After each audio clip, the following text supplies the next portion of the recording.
I challenge you to look inward and having a conversation with yourself. Like, why am I really upset about that? I need to follow that curiosity. The most simple way that you can plug in is just being able to want to learn about it. You don't have to want to change it right away, but as long as you're curious, start exploring that. Why not just look at yourself in the mirror and say, what can I do today? What does activism look like for me today? And I say that with a ton of love because I know what it's like to feel powerless. And if you can realize that you already have all this power within yourself and all these options and resources, you have so much more power and control than you realize. And you can act in the way that best suits you. Welcome to the Filipina on the Rise podcast, where I spotlight Filipino women doing big things and making an impact. I'm your host, Crystal Fabella, and I aim to promote Pinay excellence, empower our community through our stories while educating the world about us, and celebrate what it means to be a Filipina. Today, we're talking to Jen Amos and Nani Dominguez. Jen and Nani are the hosts of the Filipino American Woman Project, or for short, TFAW, which is a podcast that covers stories and life lessons told by American women of Filipino descent. Also, the two are people I'm lucky to call friends and women that I really look up to and who've helped me with podcasting and personal life things. Jen is the founder and co-host of TFAW. She's an award-winning podcaster and online entrepreneur and an advocate for promoting personal narratives. She runs 4 different podcasts, and her favorite topics to cover on her shows involve military families, entrepreneurs, women, and mental health. In August 2020, Jen participated as a speaker for PodFest Global. In addition to the media platforms, events, and organizations, her favorite medium of speaking has been through podcasting. We also like to call her Ate Jen. Nani is a co-host of the Filipino American Woman Project, and by the way of her biracial identity, she offers an intersectional perspective that allows listeners to be vulnerable and explore their most authentic narratives. In addition to podcasting, Nani is a blogger on her blog notesbynani.com, where she writes to normalize the neoteric Fil-Am experience and hopes to serve others going through identity crisis, relationship issues, processing generational trauma, and other mental health issues prevalent in our families and culture. Definitely go check out the show and their content when you have the time. It is amazing. I also had the honor of being a guest on the show, so my episode's on there too. Shameless plug. But anyways, in closing out Filipino American History Month, I'm so excited to have Jen and Nani on the show. Before October, I reached out to the two to do a collaborative episode. The theme of Filipino American History Month this year was highlighting Filipino American activism. Being that we were both podcasting platforms sharing a mission of highlighting Filipinas, I thought it would be meaningful to have discussion specifically for Filipino women and activism. In thinking about this month, election season, and so much discourse around political, social, and racial injustice, calling people to step up and take a stance, we wanted to share how activism can take on several forms and to encourage ways that felt personal and natural. For example, we love that podcasting has been a medium for our activism too. Everyone get ready to be along for the ride. This discussion got rich and real so fast with these two, with lots of powerful insight. In this episode, we discuss everything from voting, plugging into current events, and taking care of mental health. We talk about taking personal responsibility, dealing with an overwhelm of issues to narrow down what you care about, and we share vulnerable experiences and stories, and we end with a very powerful message. I cannot wait for this talk with these two. Here we go. Thank you so much for jumping on this episode with me for Filipino on the Rise. I am so excited and honored to be recording with you two finally. How are you all feeling and doing?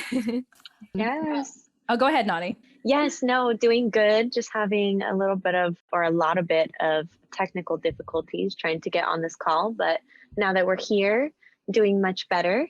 How about you, Ate Jen? Oh, I'm doing absolutely well. I think I'm exhausted already because it's already been a long day for me, but I'm just so thrilled to unwind with both of you. Like, that's one thing I love about doing shows like this is like, I don't feel like I have to put on a show, or I don't feel like I have to be extra attentive. It's like, I'm just hanging out with my girlfriends and I'm cool with that. Yeah, and everyone's hanging out with us too. It's interesting because October is like Filipino American History Month amidst current political, social events, pandemic, elections coming up. Why don't we just get really real and raw? Jen and Nani, how do you feel about just everything in the world going on right now? And like, I guess us taking on these topics, I'd just love to learn about how your own thoughts have been around it. Yeah. Nani? I mean, I think the current landscape of what's going on today in our society is a complete mess, especially as we head closer to Election Day, which is at the time of this recording, it is going to be next Wednesday. So it's coming up on us pretty quickly. I know as someone who has been really advocating and pushing for people to go out there and vote, I still have not cast my vote yet, but I do plan to do so and make that a priority in the next week. So I want everyone to know that I do plan on practicing what I've been preaching. And hopefully we can get a little bit more into that in this episode today. Yeah, for sure. For myself, I think that these times are extremely emotionally charged for a lot of reasons. At the time of this recording, we're still in the pandemic. We're still practicing social distancing. We're still, staying at home because we have to. And for someone that loves being at home, I like it when it's an option, not when it's mandatory. And so here I am feeling like super stir crazy. And, fortunately, my husband and I, we actually went on vacation recently. Like we were out in the mountains for a couple of days. And by the time we got there, and I was telling you this, Crystal, offline, we actually didn't have Wi-Fi when we came there. And so it was really an opportunity for us to unplug. But anyway, I think my thoughts right now is that, yes, it's an emotionally charged time right now. Like people are, you can see it just on social media. Like I feel like I've kind of backed away from social media. I'm on there like selectively, but you could easily just get enraged. You can easily be anxious and depressed if you're on there because it's just so, like I said, going back to the word emotionally charged right now with everything that's going on. And in theme of Filipino American History Month this year being about the history of Filipino American activism, what I encourage everyone, and this is sort of what I'm telling myself to do, is to show up and to really act out the verb act in the word activism. Like now is a time to act, based off of what you're angry about, based off of what you're upset about, based off of what you're passionate about. You have to act. And so with that said, I also want to add that my husband and I, we initially opted in to do a mail-in ballots to vote right now, because it's like, yeah, it makes sense. Like we want to get it mailed in, we want to practice social distancing. However, really these last couple of days, and especially since the last presidential debate, if anyone watched that, we felt a sense of responsibility to show up in person. And the thing is, if anyone is curious, if you opted in for a mail-in ballot and you want to actually change that, you want to vote in person, you have to bring your entire envelope that was mailed to you with your ballot, and you can give it to them there in person, and then they'll just mark it void so that you can vote in person. And let me tell you, ladies, like it was very shocking to go in person because it was long lines outside of the place of the location we were going to vote. It was, you saw the signs like socially distanced, 6 feet apart. Everyone was wearing masks. And it took us almost an hour and a half just to make it to the voting booths. Yeah. And actually it was funny because we had our dog, because we are very attached to our dog. So my husband couldn't go in with our dog. So he's going to go in on another day. But I was able to go in and vote in that way. But yeah, it took us almost an hour and a half. It was like Disneyland lines, y'all. But let me tell you, the presidential election I voted stamp to me is so much more impactful than the mail-in ballot. It's something for me where it's like, I had to show up. Like I had to. Like this is a time where I need to act. I need to be there. Yeah. But I also, one thing I want to add about that experience is that it was so crazy to see that. It was so crazy to stand in that line for as long as we did, especially on a work day, on a Monday.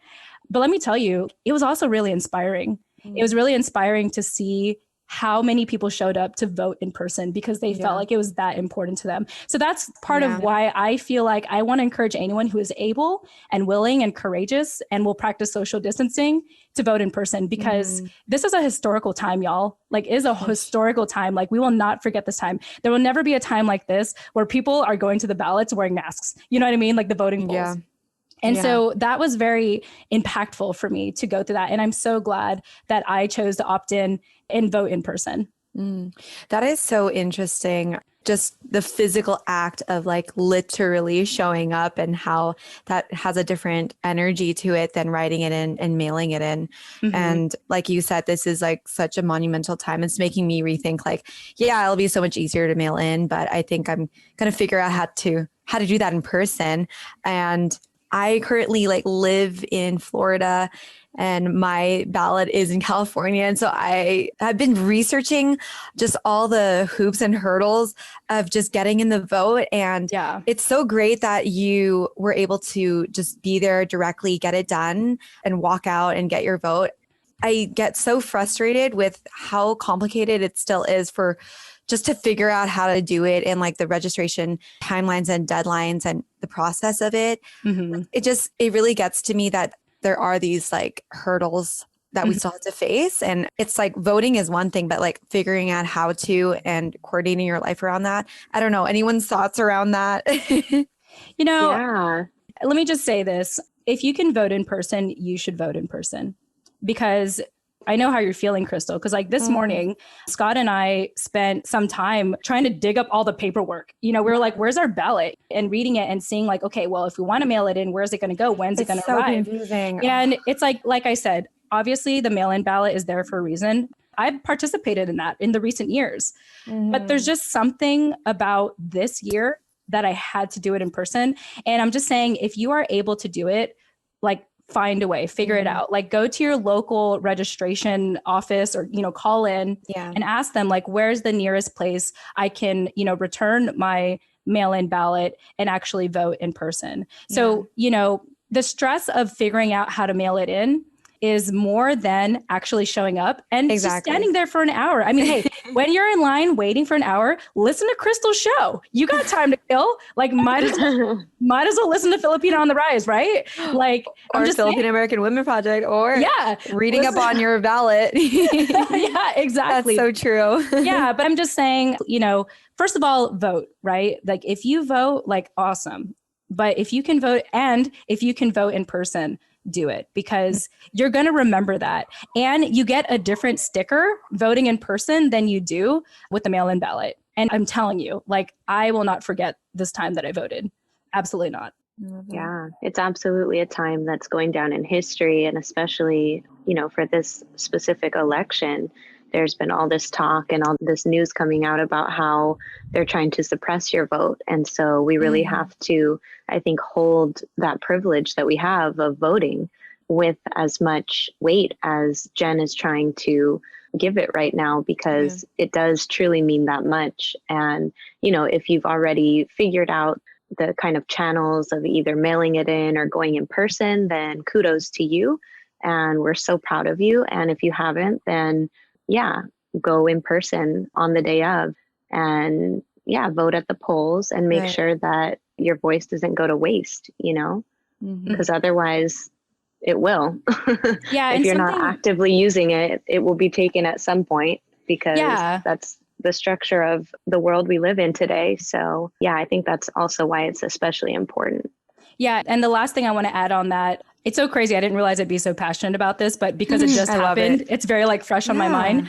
But like, early voting is available right now. Like right here in Virginia, like they've had the polls open for, I think, almost 2 weeks now. So you can like, I didn't even know that. Yeah. Check your local area, but they're allowing that. So for us, it's between, I don't know, like last week till the end of this month, where you could actually go in person. So you can find time. You should find time. You will find time. Go vote. Yeah. And thank you for doing that research and like telling us that, because for someone like me, it's just so overwhelming. Like you see every other day something about, they're already throwing out ballots that have been mailed in, or some drop-offs locations have been compromised, or whatever the headlines are. And it's like all of that, whether it's true or fake, is intentional. It's called propaganda. It's intentional to unmotivate you to not want to go vote. And that's exactly kind of the effect, if I'm being honest, that it's had on me. Not that it's going to change my decision, or make me not act. But if I wasn't as kind of in tune as I was before all of this mess started swirling around, then it would definitely just make it seem like a really daunting task that I would rather not mess with, which is, I think, the majority of our generation, how we feel, like it's just too complicated to get involved in. Yeah. On that, there may be people who don't have the luxury of voting who are listening to this, right? And this is something that you kind of just have to observe from the outside in. And I actually want to, on wrapping up kind of the thought on voting, if you do have the ability to vote, like consider it your privilege and your honor, right? Because a lot of people don't, and they live here and they have to deal with this and have to stand outside. Like I wasn't a citizen until 2014, and there were so many elections, I kid you not, that I was so envious. I had major FOMO of not being able to participate. And then I would see people just waste their vote and say like, I just don't get it. Like I feel like my vote doesn't matter anyways. My state swings the other way. Like it doesn't matter. I wasn't read up enough. And like, I would just be really frustrated with that because it's like what I would give, like, I will stand in for you. So like, you know what I mean? And so finally, when I did like get my citizenship, it was the first thing I thought when I sat there, and I got like, there was a ceremony, like you're an American citizen. I held my like certificate and I was like, wow, I can vote now. It was like literally so exciting. And so like, people who don't and like are feeling on the fence about it, like do it. If not for you, do it for the people who can't, you know? Yeah, absolutely. That's a great point. Yeah. And I want to add one more thing about that too. You know, my mom, she is an immigrant from the Philippines, and she has just always instilled it in me to vote. She's always like, literally every year, she's like, did you vote? Are you voting? Do you know where to vote? Like, she's like literally like that. And so it's just been instilled in me to do that. And, you know, this makes me angry. And I just have to share this because it really angers me. What really angers me is when, and I have some close people in my circle who are so opinionated about the political landscape, and they're choosing not to vote because they're so upset. And I'm just like, what? Like, don't waste my energy of listening. You know, I have better people to listen to than for you. Don't waste my energy of listening. Like I podcast, I listen to people for a living. Okay. And I listen to people who are action oriented. And if you're here venting and you don't act, it's like, what are you doing? You're wasting. It's like, it's not useful anymore. I think like I heard, I don't know who said this the other day, but they were like, it's not ideal anymore to just present problems. It's like, if you're going to present a problem, also bring a solution with it. Exactly. Yeah. Amen. Yep. Amen. Otherwise you're just complaining or whining. Exactly. Don't need more of those. Right. Exactly. Yeah. That being said, you guys, this year has been a lot. Like, I think at the beginning, I don't know about you, I was really plugged in right when quarantine, shelter in place, and when the pandemic became very real. I was super plugged in. And then I found myself kind of backing and retreating a little bit, just getting off of, you know, not downloading and streaming so much information because it just got really heavy. And then like the racial injustice movement started happening. And there was this like kind of evolution of activism with this, right? Like of what it used to look like. You can go on the streets and you can show up in these conventional ways. And now it really made you confront, like, how do I want to show up? How important is this to me? What does like my personal activism look like now versus performative? And so I'm just curious with you all, like how your activism, how you've seen it shown up this year. And the reason I ask this is because like maybe for a lot of listeners, it's just like a lot of how do we show up with all the overload of social media, the news, and just wanting to feel like you need to take care of your mental health for a while too. And that's totally okay. You know, so like the balance of all that. Yeah, that's definitely been us. I feel like, Jen, I mean, that's what we say, or we've said on every episode that we've released since quarantine is, you know, you won't find us on social media anymore. So make sure that you are plugged in with us in other ways, you know, where we will be focusing our attention, because I think everyone has felt that collective kind of overwhelm and the transformation of kind of, I feel like it's become really trendy to be an activist online. And while I think that that is a great trend to be happening right now, and I'm grateful for social media to be able to spread information like that. And I think it is a form of activism to share informational resources, even if they are memes or, you know, you're posting a caption on your story or on your feed or whatever. Those are all great things. But I think what I have been trying to encourage our listeners to also be doing is to think about the ways that they can incorporate the information that they're learning or teaching online through social media, blog posts, whatever, into their everyday, like real lives, you know? And so, like Crystal had mentioned, it's not necessarily limited anymore to the more conventional ways of plugging in, which would be, you know, like attending protest, going to a physical protest, or joining like a grassroots organization, or things that seem like they're going to take up a lot of room on your plate, rather than actually taking those things that you're learning online and applying them to your everyday life, meaning, you know, start a conversation with your family, a difficult conversation with your family that you know is taboo, or that you guys don't normally talk about, or that you know that there's, you know, some kind of problem that you're seeing show up elsewhere in the world that you can address right there at home. That can also mean sharing resources with your friends, not just online, but actually sending things to people and referring them to specific resources that you think would help them, or that you guys can at least have a dialogue about, so that you can both learn from each other. Speaking up when you see injustice show up in the world, you know, at the grocery store or the bank, or wherever you're going these days. And at the most personal level, teaching yourself, you know, so it's okay to admit that we all have blind spots, because we all have them.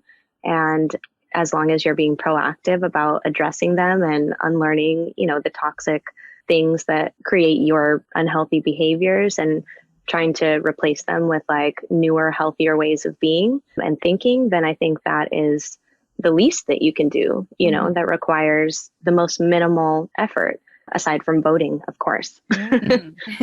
Yeah, for sure. I feel like Nani gave a ton of advice and tips on how to show up, essentially. What I want to add upon that is, you know, in addition to taking it to that macro level that you're talking about and doing it amongst like your loved ones and trying to speak up, you know, amongst your circle, when it comes to like activism, I know I did mention earlier that it's about taking action. It's about doing something. But I also think sometimes it's about stepping away from something. Like, for example, the people who, how do I explain this?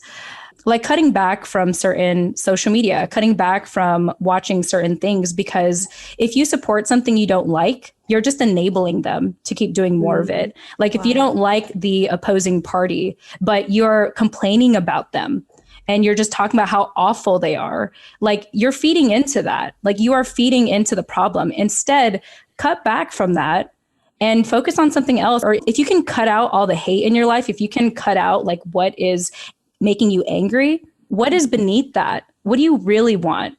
I think that going back to what I was saying at the beginning of this conversation, a lot of us are very emotionally charged and angry right now.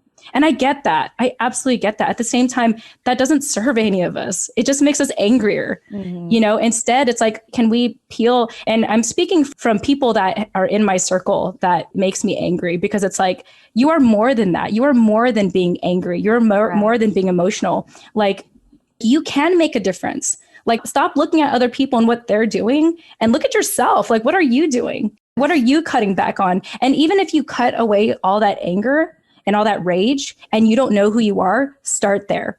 Like, start there. It's okay if you don't know like what you want or who you want to stand for. Just start there. Like, please, because it's like, you know, you can hear it in my voice, but I'm so frustrated to hear it all. Like, I'm so angry because it doesn't solve anything. Yeah. Like, anger is just a surface level emotion that's covering up something deeper within you. And sometimes anger is a crutch to keep you from actually wanting to take personal responsibility. And as someone such as myself that's been an entrepreneur for the last decade, I'm all about personal responsibility. You know, it's so important because you have to realize that you can be the change that you want to see. You know, kind of what we talked about in your conversation on our show, Crystal, when you mentioned this quote that really stood out to me. It's like, find a hole in the world in the shape of you and fill it. Like, there's a hole for you, girl. You know, there's a hole for you, y'all. And like, it's in the shape of you specifically. But if you keep looking at all the other holes that don't look like you and you're criticizing them and you're telling them like, oh, like you need to look more like me. It's like, no, you need to look like you. Focus on you, please. Yeah. You know? And I think that's the important thing this month is like, and Nani, you kind of mentioned this too, is start with yourself. Yeah. You know, and so anyway, that's my rant, but I love that. I can hear the conviction and the emotion in your voice, Jen, and it clearly speaks through. I love that you are focusing on starting with you, Nani. We talked about this before the show about I think there's this tendency to reach outwards and see these issues around you and want to throw your opinion and your stance on them. And it's great and all, but my biggest transformation, I think, as an activist this year, so a few years back, I was very on the external side. Like I would organize protests and stuff in school, and then do a lot of campaign and policy activism work here and there. And then I noticed this year when I retreated, I went through this phase of like just feeling overwhelmed and closing up from everywhere. And I thought that was me hiding under a rock, but I realized it was actually my body telling me like, you need to stop trying to be part of the noise and like look at yourself and ask like, what do you actually need to confront? Like if you're asking for change, like, have you changed that in yourself yet? Do you know what I mean? Like, I had an awakening moment when I'm out here saying like, oh yeah, anti-racism, like injustice, let's fight it. And then I'm walking down the street, and it was during like the Black Lives Matter protest. And then this group of like, you know,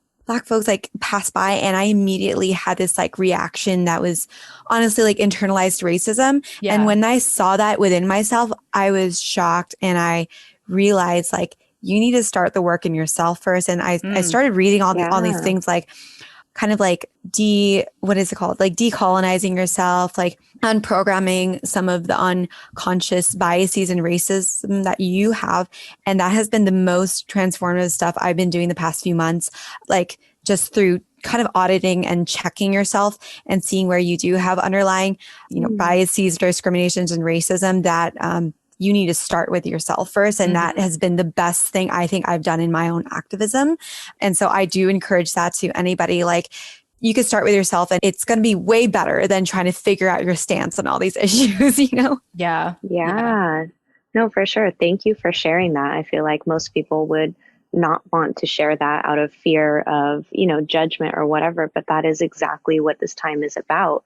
And I'm so proud of all these people that I see online showing up and admitting these things like, oh, you know, these are things that I've heard for years and years and years. And I never thought that it applied to me until, you know, I see all this stuff happening in 2020, and I have a small interaction like that, you know, just like a little light bulb goes off for me. And that's my signal that I need to follow that, you know, that curiosity, like you said earlier, Crystal.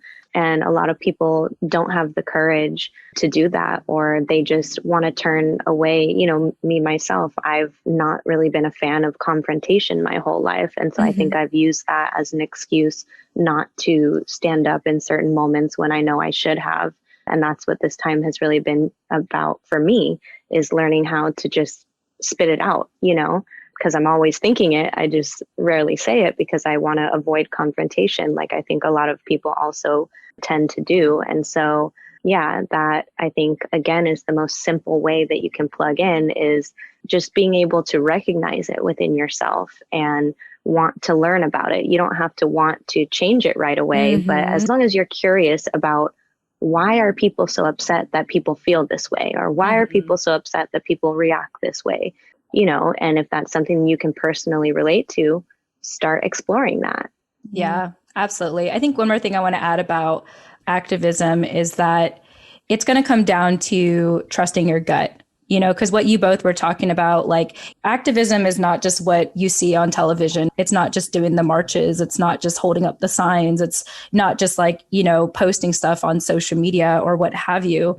And it doesn't have to be so radical. Like to me in our show, what we do on the TFAW Project, I believe what we're doing is a form of activism, but you don't hear me sounding angry. I mean, maybe right now I sound angry, but like, you know, for us, it's about celebration. It's about like, oh my gosh, like we have space. Like that's one thing that a lot of people need to realize, or that I encourage you to challenge your own self when you feel like you don't have options, is that we have space. Anyone can start a podcast show. Anyone can start. And, you know, Nani and I, when we did the show together, like obviously we were kind of making it up as we go, but as time went on, we started to realize the impact of creating the space because we could do it. And that's one thing that, you know, for everyone that is a creative, for everyone that is blogging, for everyone, you know, to the therapists who focus specifically on the Filipino community, like there's to coaches dedicated to serving women of color. That is a form of activism. It doesn't always have to be out of anger. You don't always have to yell to prove your activism. You don't always have to like post the black squares on social media. Activism can come off as a positive act. And so I really challenge everyone who is maybe angry right now and has been just pointing fingers at everyone else but themselves. I challenge you to look inward and be like, and to peel that layer of anger or whatever that anger is, whatever that external thing you keep focusing on, or a number of external things you're focusing on. I encourage you to look inward and start by looking in the mirror and having a conversation with yourself and saying like, why am I really upset about that? Like, why is it so important for me that I need that person that I will never be able to touch in my lifetime to change for me? It's like, why not just look at yourself in the mirror and say, what can I do today? Yeah. What does activism look like for me today? For me. And I say that with a ton of love because I know what it's like to feel powerless. This is a story for another time, but I know that feeling. And if you can realize that you already have all this power within yourself and all these options and resources and community, like with what we have going on here and our network, on this show, Filipino on the Rise and the Filipino American Woman, you have so much more power and control than you realize. And you can act in the way that best suits you. And I encourage you to look inward and figure that out. Or talk to us, we're around too. We'll brainstorm with you. We'll brainstorm, we'll figure it out together. But the point is like, it's okay to trust yourself and to tell yourself that you matter and you can make a contribution in this world. You can, and you should, and you will. I love that, Jen. That was beautifully said. Exactly. I'm snapping over here. I hope you can hear my clapping. Thanks, ladies. Snapping.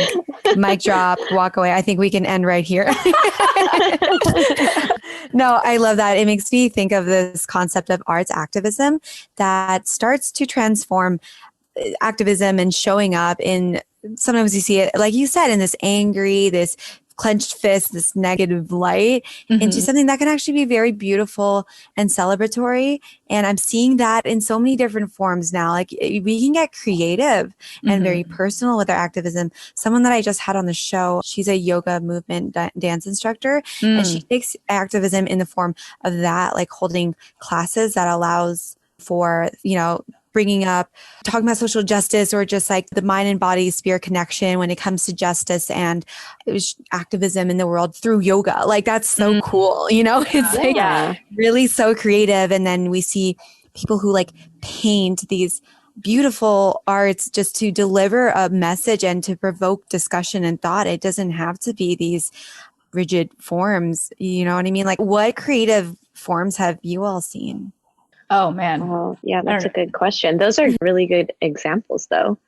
Yeah, I mean, I like how you mentioned art activism, Crystal. I've never heard that term. And I as soon as you said it, I was like, yeah, like that makes sense. You can create activism. You can use your art to create activism. So, like yoga is definitely one. I think just art in general, like we had a guest on our show, Anna Did a Thing, who lives in Boston and incorporates, Filipino artwork into her, and Nani, you can help me out if you recall this conversation, but, into her chalk artwork on the streets of Boston, and I hope I got the right place for that, but I'm gonna have to check my notes. But, her artwork is one thing. I think about, some of the therapists we've had on the show who specifically focus on helping women of color or queer people, or BIPOC people, not just therapists, but coaches as well. And I just think that there's so many ways. Activism doesn't have to be reactive. It doesn't have to be a march. It can be proactive. Yeah. It can be like, hey, let's prevent this. Let's work through, let's decolonize ourselves, as you both have mentioned.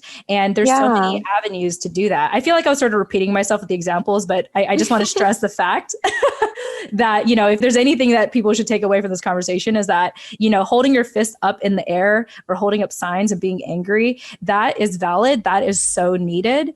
It's just not the only thing that's available to practice activism. Yeah, there's also all this other behind the scenes kind of work. So just a couple that I could think of off the top of my head, like in my social circles that I've seen are like when the presidential debates were going on, some of my friends wanted to host like debate parties. So, you know how people have like fight parties for boxing or whatever. We were going to have like a debate party where we all got together and did like potluck style, watch the debates. I don't think that the debates were even worth all of that, but you know, it was a creative idea. And then another kind of pre-plug that I have that I'll be including as soon as it's ready in our next newsletter, in the Filipino American Woman podcast newsletter. I'm working with my best friend. She's going to create for us a Filipina friendly voting guide. And I'm going to try and push it out as soon as possible, because she's really into like learning about all the propositions and measures and people that are on the ballot. And I'm really not.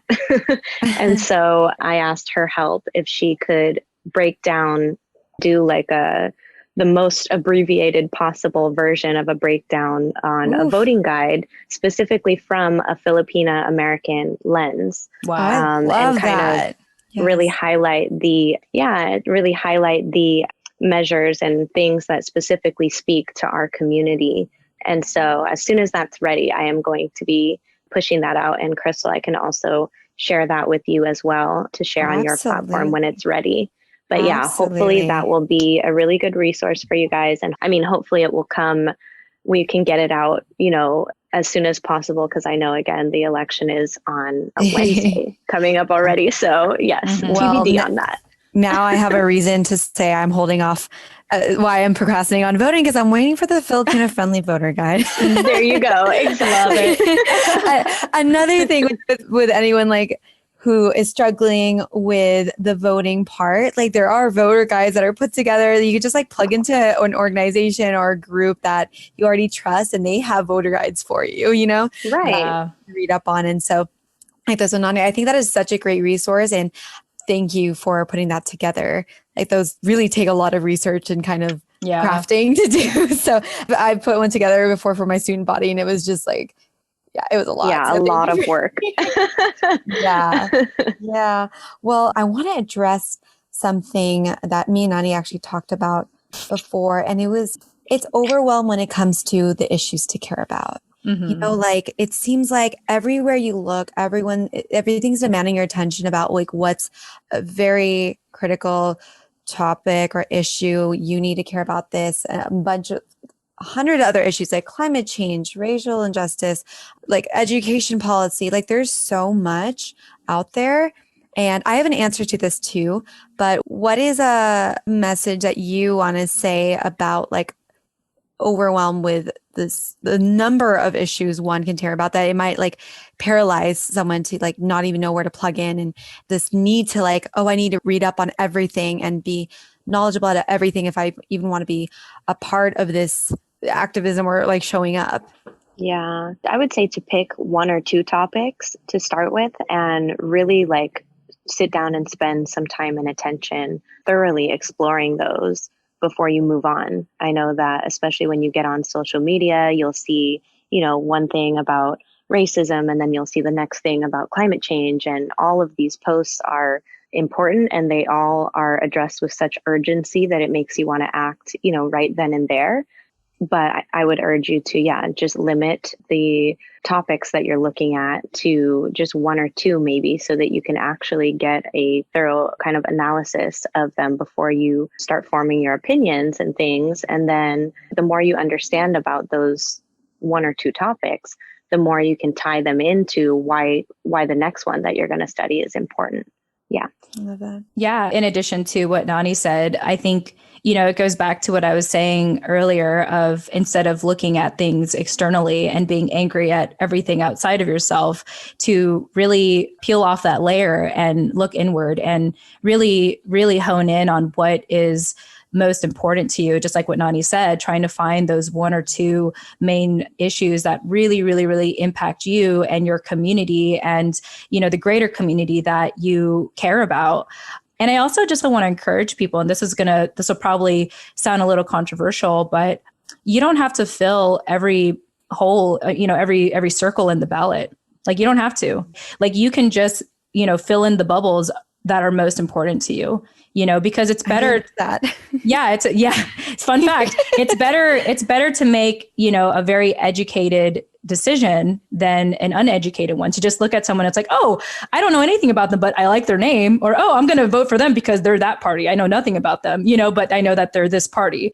And so I'll admit, when I was voting, I didn't bubble in everything, and I'm okay with that, because I don't want to make a decision. I don't want to bubble in something just because I feel like I have to. This is not the SATs. Okay, y'all. Yeah. You're voting your interests. Like, you're not going to have less of a score if you don't fill in all the bubbles. So I just want to test.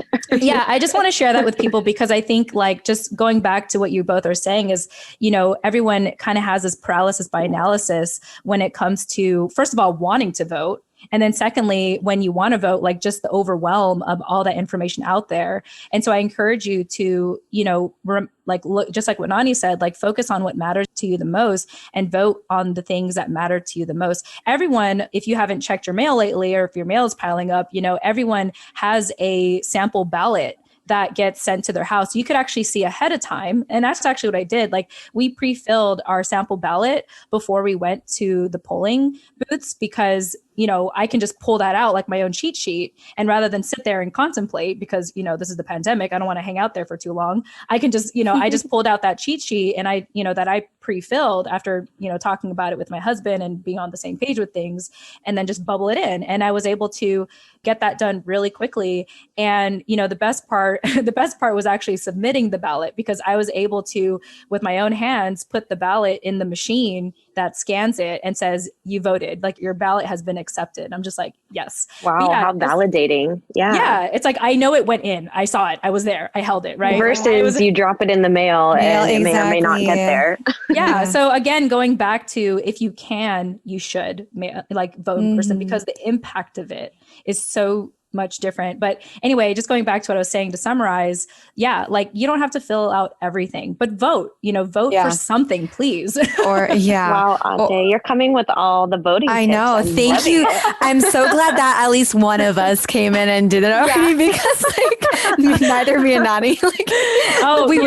Yeah. I mean, it's funny because Mondays is typically for my husband and I, we call it our admin days. So that means that we actually drive and do errands together. And literally yesterday, he was all like, oh, when should we vote? And I was like, tomorrow's admin day, So that's the only reason why I got it done today. And I'm so glad that I did, because it's very fresh to me. And so I was able to kind of just let it all out just now, as raw as my feelings are. Wow. It's super fresh then.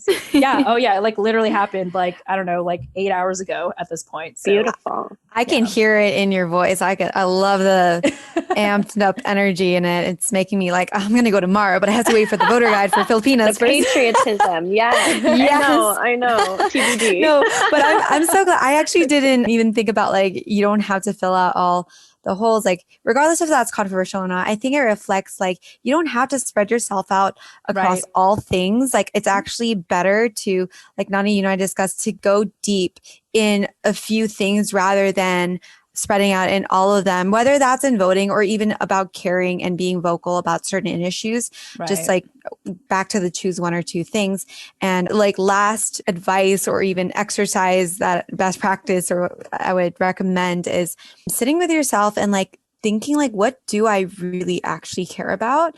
And it doesn't have to feel like a political thought, or it doesn't have to feel what social issue do I care about? It's what is making your heart beat for better or for worse when it comes to when you hear about things, when it comes to issues that get your blood boiling, or that you find yourself excited to talk about or find a solution to. Because I think starting with that and just following yourself, it'll lead you to find it'll lead you to research and find how your activism and it's expressing itself. An example I would say is my little sister, she is in middle school and she's having a really hard time doing school in quarantine and virtual classrooms. And it's so sad to see her and her friends, their mental health is deteriorating.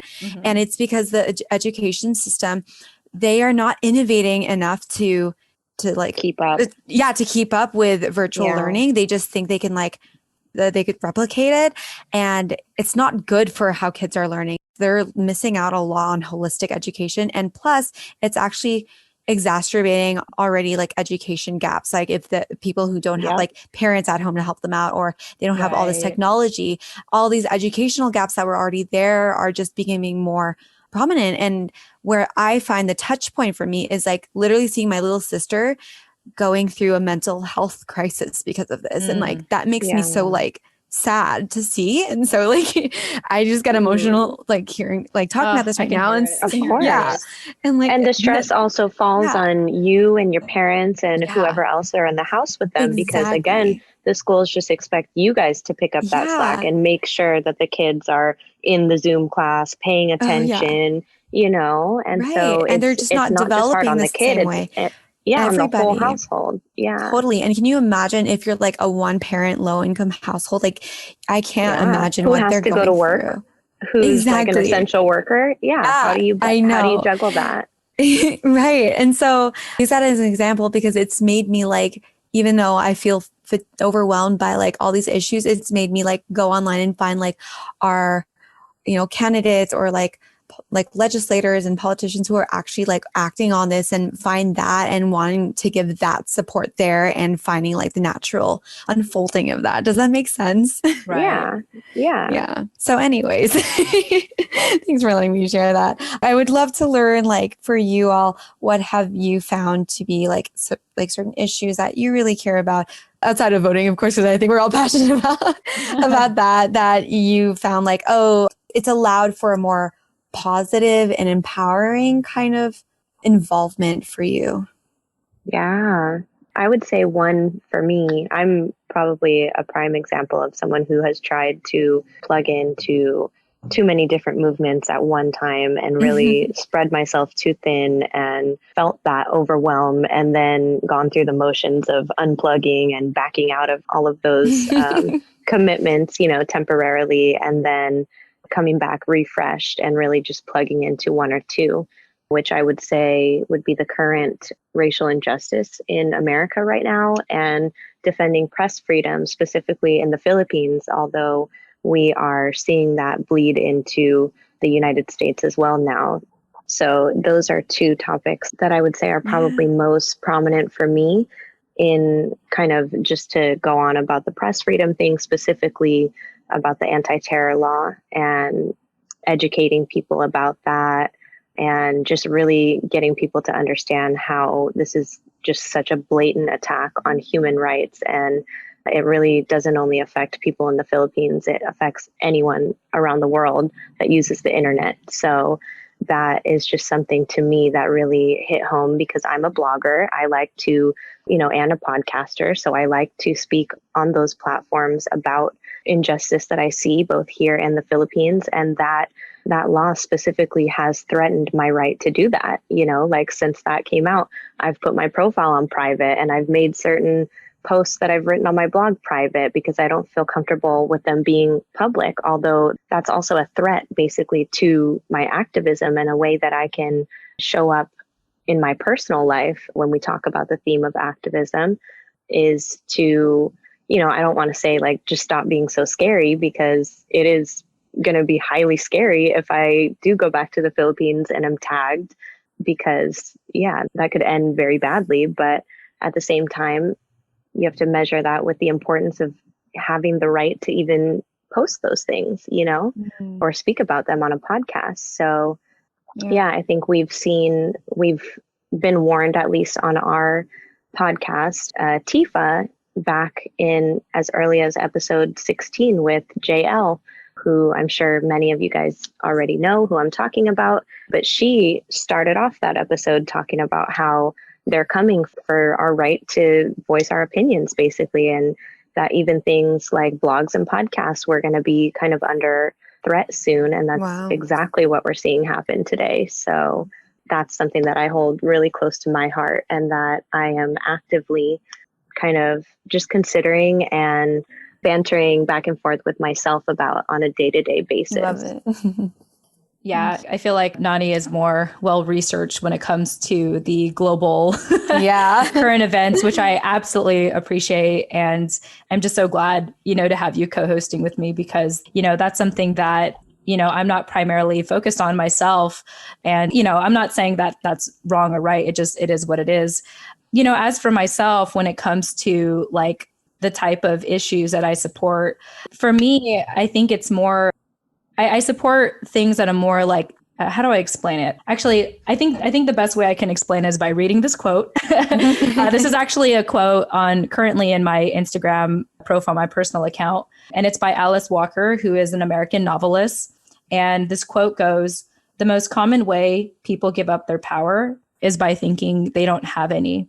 Mm. And I think that, it goes back to how I feel so enraged by certain people, certain loved ones and people I know in my circle where they're just angry, but they're probably not going to vote. They're probably the people that may not vote. And I don't know, but I know one deliberately told me that they're not going to vote, and it's their choice. It's just that, again, don't waste my listening, my listening ears if you're just going to vent to me, and you're not going to take any action on it. So anyway, with that quote in mind, I have grown this very personal responsibility to inspire people to embrace their personal narratives and tell their story. And this is in different areas. So the obvious one is through our show, the Filipino American Woman Project. A lot of women who on that show who are sharing their story, it's the first time they're sharing their story. It's the first time they've been on a podcast. Some of them, it's the first time they felt heard, seen, validated, and started to experience a form of self-healing. And I think that a lot of us in general don't think we matter. And that's very sad. And I know that's a result of colonization. And I feel like in every story that we do, and Nani and I can attest to this too, we get messages all the time of people saying, "Oh my gosh, I'm crying right now. This episode means so much to me. Thank you for doing this." And it's really grown, like I said, a personal responsibility in me to continue to promote personal narratives. And in addition to what I do for our own community, I actually also do that in the military community. So a little bit about my background. I don't know if I talk about this a lot, but I was a military child, and I'm also known as a Gold Star daughter. And what that means, if you're hearing this for the first time, is that you lost a family member while they were on active duty. And for me, that was my dad. I had lost him when I was 10 years old. And so I have a very intimate relationship with the military community. And I know what loss feels like. I know what it's like to feel like you don't matter. Because for me, like my dad was the one person that made me feel like I mattered, like on a very emotional level. And so, the way that I show up today is in honor of him. If I can make people feel like they matter, like I've done my form of activism, because I think, to me, I believe that's where it starts. You have to know that you matter and that you can make a contribution in this world. And when you know that you matter and you know you can make a contribution, you know what issues will matter the most to you. Like, what you will fight for, because you start to also learn that when your story matters, other people's stories matter. And it becomes a sense of responsibility to go beyond yourself and help other people. The last thing I want to share too is that I absolutely love advocating for mental health. I'm a big supporter of it. I personally have mild depression and I have struggled with suicidal ideation. The more I learn about my dad's story, the more I learn that's where I got it from. My dad's side has a history of mental illness. And so I am actively, constantly, consistently building community or being in community with people and seeking out mental health resources. I'm actively in counseling right now. And I even give back to the community through a resource called 7 Cups, where I'm not like a licensed therapist, but I'm a trained listener. And my job there, my passion on there is to make people feel like they matter and to feel like their problems matter. And so for me, those are the issues that are most important, are amplifying personal narratives, whether it's for our community, whether it's for the military community, and also just being an overall advocate for mental health. And to me, these are very proactive issues that are so near and dear to my heart, and that I don't know, I could spend the rest of my life doing. Yeah. So anyway, that was very long-winded, but I hope that was good. That was beautiful. So beautiful. Jen, thank you so much for sharing all that. I think, again, just like emphasizes this way that we can make it personal and like make it something that, like, regardless of the elections coming up, and like putting that away, putting the deadlines away, putting the pandemic away. It's about like, what do you actually want for yourself, I guess. Right. And do you know that you deserve that? Like, do you know that you deserve to be heard and that your story, like you said, matters, and that you showing up and having a voice, like it deserves to have a place in this world. And so I think we can easily get caught up with like, oh, I need to be doing this and I need to be plugged in. I need to like be a good citizen and all this stuff. Like that is second to you being a human who has the right, I guess, to be seen, felt, heard by society, by your family, by leaders in like whatever role you have in life. And I think what's so beautiful is that each of us have given an example, I think, of what this could look like, and it's sustainable and it's true to you. It's authentic. You know what I mean? So thank you so much for sharing that story. I think it's super inspiring. Yeah. Well, thank you for giving us the platform, Crystal, creating space for us to, not just us, but everyone else you've brought on the show, you know, because I think that podcasters are special in so many ways. Like podcasters, like I think genuinely care about people and they genuinely want to create space because, hey, this is not just a record and then post it up there. You know, there's a whole production behind this and then plus the marketing side. So it really takes a big heart to create this kind of space. So I can't thank you enough, Crystal, for what you've done so far with your show. And again, for letting us be a part of it. Oh, thank you. I mean, that means so much coming from you too. I mean, the power duo when it comes to podcasting and just creating a really powerful space as well. So thank you, Jen and Nani, for coming on, for just showing up so real and raw and like vulnerably. Like, I really appreciate it. So thank you. Oh, we appreciate you. Thank you for having us on. I got such like inspo vibes from both of you. I love that. So yes, I hope that everybody else caught that. Thank you guys so much for listening. If you enjoyed this talk, consider sharing it on social media. You can take a screenshot, post it on your story, tag Filipina on the Rise, and I'll share you back. I'd love if you could leave a written review, as this helps our show get found more. I will read out your review and give you huge thanks. All right, everyone, stay informed, stay kind to others and yourself. All right, everyone, take care.